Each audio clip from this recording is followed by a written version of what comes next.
गुरु प्यारे सात संगत जी, बड़े प्यार से कहना जी, धन निरंकार जी। सात संगत जी, दासी आप सभी के बीच एक विचार लेकर आई है। सात संगत आशा है प्रवान करेंगे। सात संगत जी, प्यार से कहना जी, धन निरंकार जी। सात संगत जी, बूढ़ी अम्मा और बेटे की निरंकारी कहानी। सात संगत, एक छोटे से गांव के कोने में कच्चे मिट्टी के घर में लक्ष्मी अम्मा रहती थी। सात संगत, उम्र ने उनके बालों को सफेद और शरीर को कमजोर बना दिया था। 5 साल पहले ही पति का देहांत हो गया था। सात संगत, और बेटा शहर जाकर अपनी दुनिया भूल चुका था। सात संगत जी, साथ रहती थी बस उनकी दास। सात संगत जी, 11 साल की बेटी सरिता। घरों में दिए सजने लगे थे, बाजारों में रौनक थी। सात संगत, बच्चे पटाखों की बात कर रहे थे।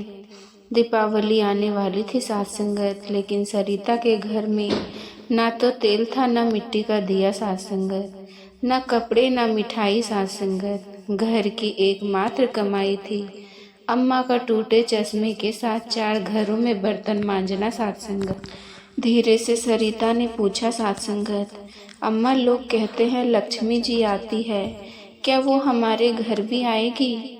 लक्ष्मी अम्मा मुस्कुराई। सात संगत, बिटिया, जहाँ मन में निरंकार बसता है वहीं घर रोशन होता है। सात संगत जी, शाम ढलते ही पूरा गांव झिलमिल करने लगा। सात संगत जी, लेकिन उनके घर में घना अंधेरा था। सरिता ने पुराने कपड़े के टुकड़े को तेल पानी मिलाकर एक छोटी सी बाती जैसी बनाकर जलाया। सात संगत, रोशनी बहुत कम थी पर उसका चेहरा चमक उठा। सात संगत जी, तभी बाहर दरवाजे पर दस्तक हुई। सात संगत, सामने सत्संग से लौटता एक बुजुर्ग सेवादार खड़ा था। उसने दोनों को सकारात्मक पूर्वक प्रणाम किया। उसने कहा, बहन, सत्संग में संदेश मिला है। इस बार दीपावली केवल घर नहीं, दिल रोशन करके मनानी है। सात संगत, निरंकार ने कहा है, जहाँ कमी है वहाँ रोशनी पहुँचेगी। थोड़ी ही देर में 5 सेवादार और बच्चे उनके घर आए। सात संगत, किसी ने तेल लाया, किसी ने मिठाई, किसी ने मिट्टी के दिए। सात संगत, और किसी ने नए कपड़े, लेकिन सबसे बड़ी भेंट थी अपनापन। सात संगत, सारी झोपड़ी दियों से जगमगा उठी। सात संगत, सरिता ने पहली बार बिना जलन के पटाखे की आवाज़ सुनी। अम्मा की आंखें नम थी पर चेहरे पर संतोष का दीपक जल रहा था। सात संगत, खाना खाते समय बुजुर्ग सेवादार ने कहा, लक्ष्मी जी उस घर में नहीं, उस दिल में उतरती हैं जहाँ करुणा, दया और निरंकारी प्रेम हो। सात संगत, आप जैसी माँ और बेटी तो खुद दीप हैं। सरिता ने पूछा, क्या हम भी किसी के लिए कुछ कर सकते हैं? उसने प्यार से उत्तर दिया, निस्वार्थ प्रेम बांटना सबसे बड़ी सेवा है। जब तुम्हारे पास देने को कुछ ना हो तो एक सच्ची दुआ भी किसी की दीपावली बना सकती है। सात संगत, अम्मा ने पहले ही तय कर लिया था, कल से बर्तन मांजना कम करेगी और ज़रूरतमंद आसपास की बूढ़ी महिलाओं की मदद करेगी। सरिता ने भी सोचा कि अपने पुराने खिलौने एक अनाथ बच्ची को दे देगी। सात संगत, उस रात दोनों ने मिलकर कहा, आज हमें दिख गया कि दीपावली बाहर नहीं भीतर से शुरू होती है। सात संगत, सात संगत जी, दीप जलाना आसान है पर किसी के दुख में आशा जगाना असली दीपावली है। गरीबी कोई अभिशाप नहीं, अभाव में भी प्रेम बांटना ईश्वर का प्रकाश है। सात संगत, निरंकारी विचार यही सिखाते हैं, ईश्वर को मंदिर में नहीं, इंसान के दुख में खोजो। दिए से ज़्यादा तीव्र प्रकाश दया है। सात संगत, सेवा और भाईचारे से आता है। सात संगत जी, अंधेरे में भी निरंकार दीपावली की एक मर्मित कहानी। सात संगत जी, शहर की एक भीड़ भाव वाली बस्ती में कविता नाम की युवती रहती थी। 3 साल पहले ही उसके सात संगत जी एक 7 साल का बेटा आरव्य उसका एकमात्र सहारा था। पहले किराए के छोटे कमरे में किसी तरह घर चलता था, लेकिन अचानक हुई बीमारी ने कविता को काम करने लायक भी नहीं छोड़ा। सात संगत, बेटा छोटा था और माँ बिस्तर पर साथ संगत। दीपावली आने वाली थी। पूरे मोहल्ले में रोशनी, मिठाइयाँ और सजावट की बातें हो रही थी, लेकिन उनके कमरे में पूरा अंधेरा और चुप्पी थी साथ संगत जी। ना तेल, ना दिया, ना पहनने को अच्छे कपड़े साथ संगत, ना खाने की व्यवस्था। आरव अक्सर खिड़की से बाहर झांकता और पूछता, माँ क्या हमारे घर भी लक्ष्मी जी आएगी? कविता चुप रह जाती साथ संगत। कभी सोचती निरंकार सबका है, पर क्या मेरा भी? दीपावली से एक दिन पहले मोहल्ले में रहने वाले बच्चों की टोली पटाखों और रोशनी की बातें कर रही थी साथ संगत। उनमें से कुछ बच्चे ने आरव को चिढ़ाते हुए कहा, तुम्हारे घर में तो अंधेरा ही रहेगा, लक्ष्मी जी भूले से भी नहीं आएगी साथ संगत। आरव बिना कुछ बोले माँ के पास जाकर लौट गया।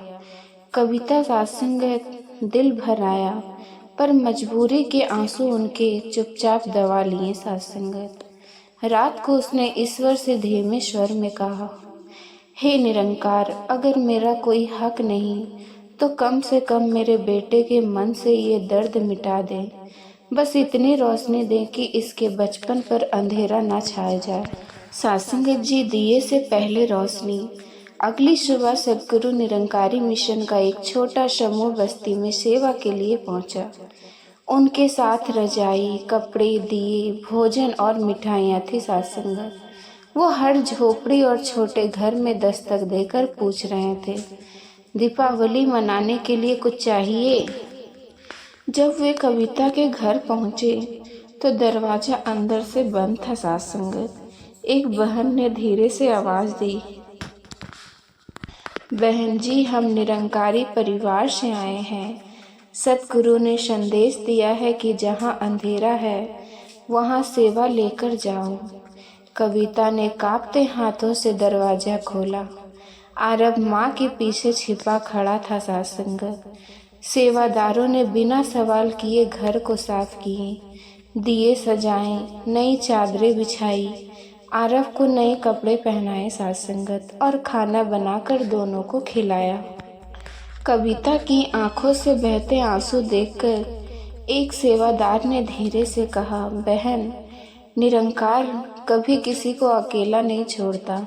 जब अपने साथ ना खड़े हो तब सेवा भाव से जुड़े लोग ईश्वर का ही रूप बनकर आते हैं। साथ संगत जी, दीपावली की शाम जब आरव ने अपने हाथों से पहला दिया जलाया तो उसने माँ से कहा, माँ, आज तो निरंकार खुद हमारे घर आया है। कविता ने बरसों बाद पहला सुकून भरा सांस लिया साथ संगत जी, इस छोटी सी सेवा ने सिर्फ दीप नहीं जलाए बल्कि एक टूटे मन में फिर से विश्वास जगा दिया साथ संगत। कविता ने उसी रात मन ही मन प्रण किया, जब शरीर ठीक होगा तो मैं भी किसी अंधेरे घर की रोशनी बनूंगी।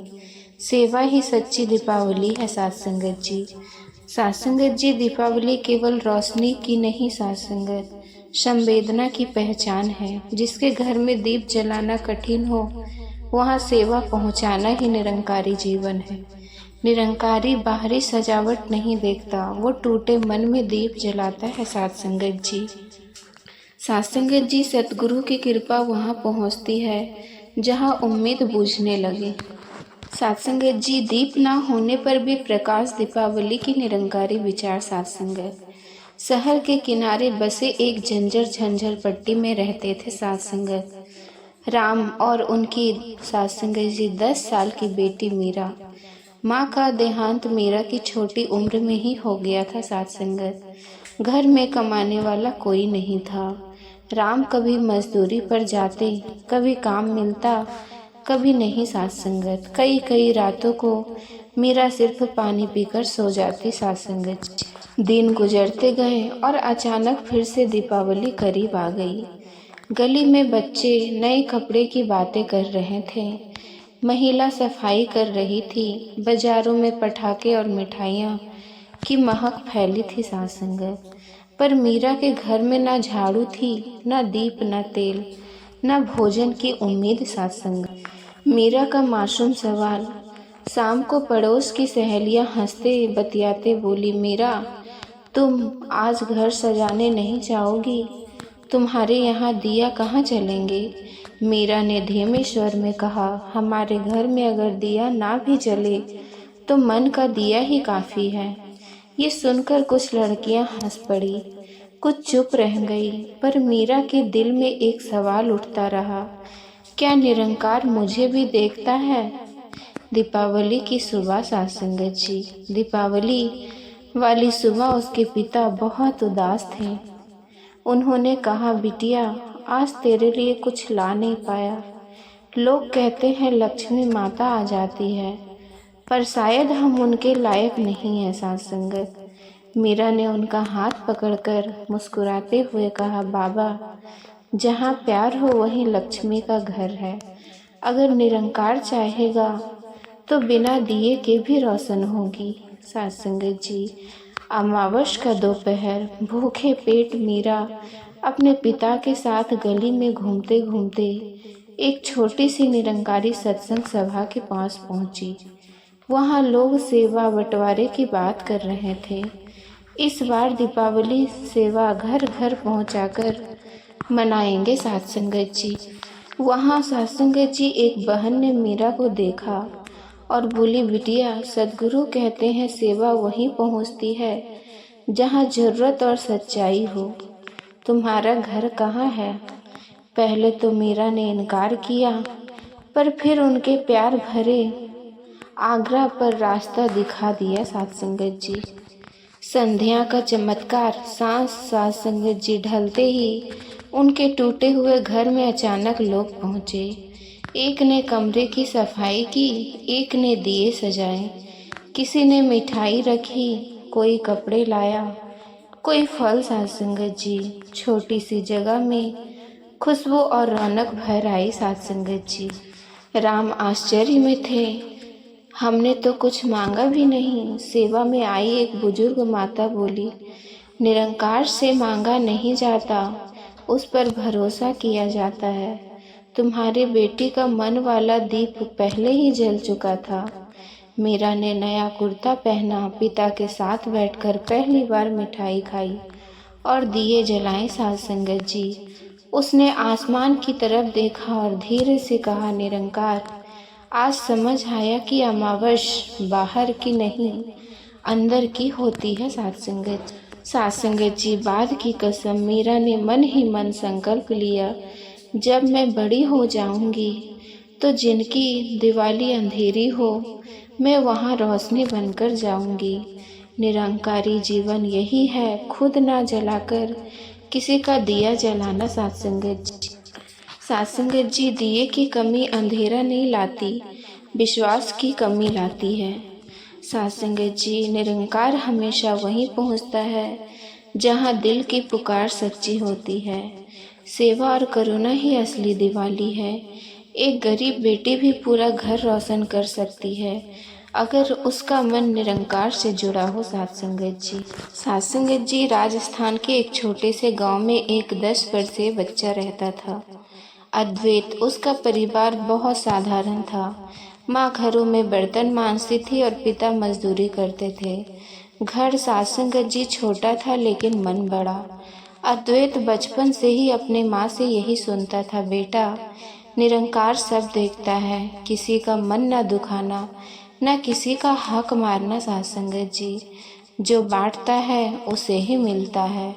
सासंगत जी। एक दिन उसके पिता बीमार पड़ गए, काम बंद हो गया, दवाइयाँ बाकी थी सासंगत, और घर में खाने का इंतज़ाम मुश्किल था। माँ जल्दी जल्दी कामों पर जाती लेकिन थक कर लौट आती। सासंगत जी। अद्वैत को स्कूल भी जाना था, पर कई बार वो खाली पेट जाता सासंगत। फिर भी वो हमेशा मुस्कुरा कर कहता, माँ चिंता मत करना, निरंकारी हमें सुन रहा है। इसी दौरान स्कूल में दूध और फल बांटे जा रहे थे। एक दिन शिक्षक ने देखा कि अद्वैत अपनी पूरी थाली का आधा हिस्सा एक कमजोर सहपाठी को दे देता है। शिक्षक ने पूछा, तुम खुद भी कमजोर हो, फिर क्यों देते हो? अद्वैत ने सरलता से कहा, सर, मुझे माँ ने सिखाया है कि जो खुद भूखा रहकर भी किसी को खिलाए, वहाँ निरंकार पहले पहुँचता है। सत्संगत जी, सत्संगत जी, शिक्षक निशब्द रह गए। दीपावली का समय, गांव में दीपावली की तैयारी शुरू हुई। बच्चे पटाखे और कपड़ों की चर्चा कर रहे थे। अद्वैत बस खड़ा होकर उन्हें देखता रहा। उसके पास ना दीपक था, ना तो मिठाई। एक दिन माँ ने उदास होकर पूछा, बेटा, इस बार तो लगता है कुछ भी नहीं कर पाएंगे, अंधेरे में ही दीपावली कट जाएगी। अद्वैत ने मुस्कुराकर कहा, माँ, जो भीतर रोशनी रखता है उसके घर में अमावस नहीं ठहरती। एक दिन पहले का चमत्कार। दीपावली से एक दिन पहले अद्वैत अपने सहपाठी की बीमारी दादी को दवा दिलाने के लिए स्कूल के बाद खेतों तक पैदल चला गया। सत्संगत, खुद के पास कुछ नहीं था, पर उसने रास्ते में कूड़े के ढेर से टूटे दिए हुए इकट्ठे किए और उन्हें साफ करके घर ले आया। सत्संगत, जब उसे माँ ने पूछा, ये क्या करोगे? उसने कहा, अगर दिया नया नहीं है तो क्या हुआ, जलाने की भावना साफ होनी चाहिए। निरंकार दिल देखता है, दाम नहीं। सत्संगत, शाम होते ही अचानक दरवाजे पर दस्तक हुई। सत्संग से जुड़े कुछ सेवादार मिठाई, कपड़े और राशन लेकर उनके घर पहुंचे। उन्होंने बताया कि अद्वैत के शिक्षक ने बताया था कि ये बच्चा भूख में भी बांटना जानता है। सत्संगत जी, पिता के इलाज के लिए भी मदद की पेशकश हुई। माँ की आंखों में आंसू थे, पर अद्वैत शांत था। उसने छोटे छोटे पुराने दिए मिट्टी के कटोरे में तेल डालकर जलाए और बोला, निरंकार ने भेजा है इन्हें। जब हम दूसरों का दुख कम करते हैं तो निरंकार किसी को भेजकर हमारा दुख बांटता है। सत्संगत जी, कुछ समय बाद पिता की तबीयत सुधर गई। माँ को पास के निरंकारी भजन मंडल में सेवा का अवसर मिला। अद्वैत पढ़ाई में आगे बढ़ता गया। एक दिन सत्संग में उसे बच्चों की सेवा टीम में शामिल किया गया। सत्संगत जी, उसने वहीं सबके सामने कहा, सद्गुरु का दिया ज्ञान यही है कि हम दिए ना होकर भी रोशनी बन सकते हैं। निरंकार केवल पूजा से नहीं आता, बल्कि करुणा से आता है। बच्चा छोटा हो सकता है, पर विचार बड़े हो सकते हैं। सत्संगत जी, जहाँ सेवा और त्याग हो, वहाँ निरंकार स्वयं प्रकट हो जाता है। सच्ची दीपावली यह रोशनी बाहर नहीं, हृदय के भाव से जगती है। सत्संगत, जब हम दूसरों के अंधेरे में दीप जलाते हैं, उसी समय हमारा भी भाग्य रोशन होता है। सत्संगत जी, आप जी को ये विचार पसंद आया हो तो चैनल को सब्सक्राइब जरूर कीजिएगा। सत्संगत जी, बड़े प्यार और सत्कार से कहना जी, धन निरंकार जी।